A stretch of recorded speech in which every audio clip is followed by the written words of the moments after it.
Hi friends, दोस्तों हम solve कर रहे हैं word problems of the chapter linear equation in two variables of class 10।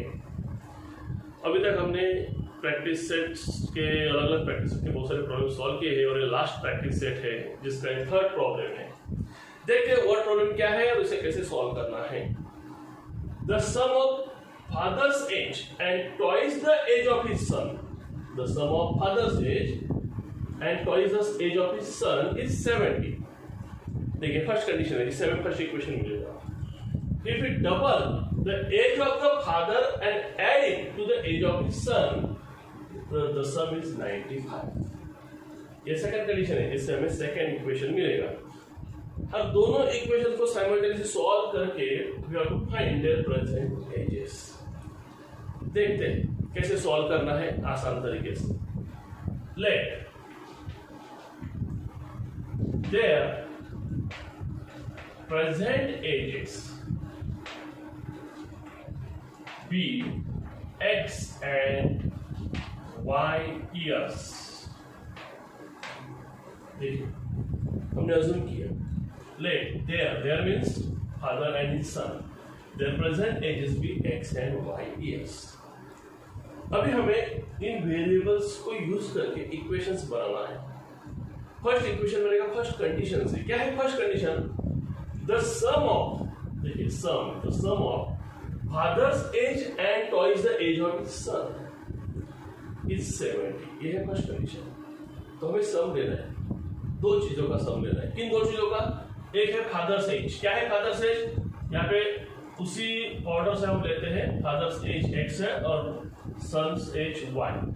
तो sum of father's age that is x plus twice the age of his son, twice double the age of his son. Age of his son हमने क्या मान लिया है? y मान लिया है, correct. तो ये आ जाएगा 2y और ये जो सम है x plus 2y, father's age and twice the age of his son, this sum is what? This is 70। तो ये हो गया इक्वेशन नंबर 1 जो हमें फर्स्ट कंडीशन से मिला। जो फर्स्ट कंडीशन क्या कहती है? द सम, हमें सम चाहिए। Father's age and twice the age of his son, it is what? 70। और सम है 70। देखिए अभी सेकंड इक्वेशन कैसे बनेगा? If we double the age of father, father के एज को हमें डबल करना है, मतलब जो एक्स है जो यहाँ पे सिंगल था अब हमें लेना है डबल। एंड एड इट, इसे ऐड करना है। देखिए फादर के एज को डबल करना है, double the age of father and add it to the age of his son. तो क्या होगा? The sum is 95। तो ये सम हो जाएगा 95। This is equation number 2। ये हमें इक्वेशन नंबर 2 मिल गया जो कि सेकेंड इक्वेशन से मिला है। जो सेकेंड इक्वेशन कहता है double the age of his father and add it to his son's age or age of his son, then the sum is 95। अभी हमें दो इक्वेशंस को साइमल्टेनियसली सॉल्व करना है। अगर हम देखेंगे यहाँ पे 2x है तो यहाँ पे भी हम 2x ला सकते हैं। अगर इक्वेशन 1 को हम मल्टीप्लाई करेंगे, किससे मल्टीप्लाई करेंगे? 2 से। सो मल्टीप्लाइंग इक्वेशन 1 by 2, ताकि हमें यहाँ पे 2x मिलेगा और यहाँ पे भी 2x, तो हम एक वेरिएबल को एलिमिनेट कर पाएंगे और सेकंड वेरिएबल की वैल्यू निकाल पाएंगे। तो 2 से अगर हम इक्वेशन 1 को मल्टीप्लाई करते हैं तो 2 into x that is 2x, 2 2s are 4y, 2 7s are 4d। ये आ गया इक्वेशन नंबर 3। क्लियर? इक्वेशन 1 को हमने नंबर 2 से मल्टीप्लाई किया और इसके कारण 2x आ गया, 2 2s are 4y आ गया, 2 into 74 40 आ गया और इसे हमने नाम दिया इक्वेशन नंबर 3। इक्वेशन 1 से मिल गया हमें 3। अभी 2 और 3 दोनों को हमें देखना है, इसमें दोनों में x की कोएफिशिएंट सेम, तो सब्ट्रैक्शन करेंगे क्योंकि सेम साइन है, सब्ट्रैक्शन करेंगे तो एलिमेंट हो जाएंगे। तो हमें यहाँ पे क्या करना है? Subtracting equation 2 and 3। अभी 2 से 3 कीजिए या 3 से 2 कीजिए, या you can write subtracting 2 from 3 या 3 फ्रॉम 2, व्हाटएवर, सेम आंसर आएगा। तो हम उसी ऑर्डर से लेते हैं 2 and 3 को। तो अगर हम इक्वेशन 2 यहाँ पे लेते हैं तो इक्वेशन 2 क्या है? इक्वेशन 3 को पहले लेंगे, कैसे लिखिए 2x plus y is equal to 95 और यहाँ पे है 2x plus 4y is equal to 140। दो इक्वेशन हमने लिखे हैं, इक्वेशन 2 और 3। सब्ट्रैक्शन करना है, सब्ट्रैक्शन के सबके साइन यहाँ पे चेंज हो जाएंगे, तो तीनों पॉजिटिव थे, तीनों हो गए नेगेटिव।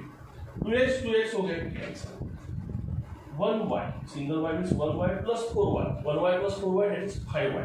तो हमें आंसर मिल गया 5y, सॉरी 1y और माइनस 4y। देखिए plus 1y minus 4y subtraction हो जाएगा क्योंकि पॉजिटिव नेगेटिव है, और हमें मिलेगा 4 minus 1 that is 3y, but sign आएगा बिगर माइनस 3y।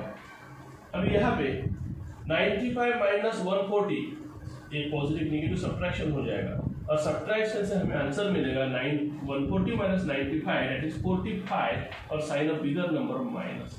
तो ये आ गया minus 3y is equal to minus 45। देखिए मैं यहाँ से फिर से लिखता हूँ, minus 3y is equal to minus 45। ये हमारी लास्ट स्टेटमेंट जो है यहाँ पे मैंने ले ली। से दोनों जगह नेगेटिव साइन है, दोनों मल्टीपल ऑफ 3 है, मींस दोनों साइड हम 3 से डिवाइड कर सकते हैं, both side divisible by 3। So divide both the sides by -3 we get y is equal to, अगर हमने 45 को 3 से डिवाइड करते हैं तो 3 1 जा और फिर 3 5 जा 50, और हमें y की वैल्यू मिल गई मेरे यहाँ पे 50। तो फर्स्ट हमें y वेरिएबल मिल गया 50। अभी इस वेरिएबल की वैल्यू को किसी भी एक इक्वेशन में हमें सब्स्टिट्यूट करना है। अगर हम इक्वेशन 1 में सब्स्टिट्यूट करते हैं तो place y is equal to 15 in equation 1। तो इक्वेशन 1 क्या है, x है, प्लस 2y, यहाँ पे 2y है तो 2 into y, what is y की वैल्यू हमें मिल गई है 15, करेक्ट, इज इक्वल टू जो आंसर है 70 सब। अभी x plus 2 into 15 that is 30 is equal to 70। 2 into 15, 15 to the 30. So x is equal to plus 30 है, उस समय माइनस हो जाएगा 70 minus 30 that is x is equal to 40। तो हमें सेकंड वेरिएबल मिल गया 40। हमारे पास दोनों वेरिएबल्स की वैल्यू आ गई, x की वैल्यू 40 है, y की वैल्यू 15 है। हमने अज्यूम किया था देयर प्रेजेंट है यस, इस ऑर्डर से फादर से जो सन से x एंड y, मतलब फादर का एज x है वो और सन का y है। तो फिर we can write father's age is equal to x, that is what, 40 years, and son's age is equal to y, that is what, 15 years। और इस तरह हमें दोनों के एजेस मिल गए, फादर एंड हिज सन, जो है 40 years and 15 years। किसी भी इक्वेशन में आप सब्स्टिट्यूट करेंगे तो आंसर टैली हो जाएगा, और हम चेक कर सकते हैं हमारे आंसर्स करेक्ट है कि नहीं। तो दोस्तों इस तरह वर्ड प्रॉब्लम्स में यूजुअली लीनियर इक्वेशंस इन टू वेरिएबल्स के जो वर्ड प्रॉब्लम्स है उसमें दो कंडीशंस आपको गिवन रहेंगी, और दो कंडीशंस से आपको दो इक्वेशंस मिलेंगे। उन दो इक्वेशंस को हमें साइमल्टेनियसली सॉल्व करना है। साइमल्टेनियसली कैसे सॉल्व करेंगे, या तो एलिमिनेशन मेथड जैसे हमने अभी यूज की, या फिर आप यूज कर सकते हैं ग्रामर सूत्र या ग्राफिकल मेथड या और कोई मेथड। और इस तरह से हमें वेरिएबल्स की वैल्यू निकालना है जो हम अज्यूम करते हैं जो रिक्वायर्ड आंसर होता है। जैसे यहाँ पे प्रेजेंट है जिसको हमने अज्यूम किया था x एंड y, हमें आंसर मिल गया। तो दोस्तों प्रॉब्लम को समझ लीजिए, नहीं समझ में आए तो वीडियो फिर से देखिए, स्लोली देखिए और खुद सॉल्व कीजिए विदाउट कॉपी। अगर आपको थोड़ी डिफिकल्टी आएगी फिर से देख सकते वीडियो, तो उसको खुद सॉल्व कीजिए। अगर आप खुद सॉल्व करते तो आपके दिमाग में सेट हो जाएगा, फिर आपको बाय हैंड करने की जरूरत नहीं पड़ेगी, फिर इस तरह के कितने प्रॉब्लम है आप आसानी से सॉल्व कर पाएंगे। तो दोस्तों वीडियो अच्छा लगे तो लाइक जरूर करना, दोस्तों को शेयर करना, सब्सक्राइब नहीं किया तो सब्सक्राइब कीजिए। मिलते हैं नेक्स्ट वीडियो में नेक्स्ट वर्ड प्रॉब्लम के साथ। Bye bye.